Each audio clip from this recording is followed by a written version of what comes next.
ছুটে পড়া হয়েছে। বলতে চাইছিল 3 লাখ, ইংলিশ ভালো জানতেন না, বলে ফেলছেন 3 মিলিয়ন। এখন যেহেতু বলে ফেলছেন 30 লাখ, এখন 30 লাখ মানুষ মারতে হবে।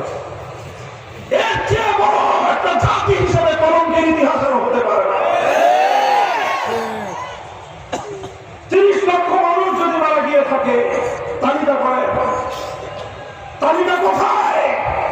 আমরা আমাদের ইতিহাসের সেই মহান বীর মুক্তিযোদ্ধাদের শাহাদাত বরণকারী 30 লক্ষ শহীদের তালিকা দেখতে চাই। কেন করো নাই তোমরা তালিকা? কারণ তালিকা করতে গেলে এই ভাওতাবাজি মিথ্যাচারের গোমর ফাঁস হয়ে যাবে, এই জন্য তালিকা করো নাই। গল্প করতে আমরা শুনেছি, ইতিহাস জানি। ৭১-এর পরপরই বাংলাদেশের মুক্তিযুদ্ধে শহীদদের তালিকা প্রণয়ন করার কাজ শুরু হয়েছিল। শুরু হওয়ার পরে দেখা যায় যে কয়েক হাজারের বেশি নামের তালিকা পাওয়া যায় না। পরে পুরা প্রকল্প প্রজেক্ট সহ এটাকে পেছনে পেছনে গাঁটি বেঁধে আলমারির নিচে ফেলা রাখছে, আর দরকার নাই।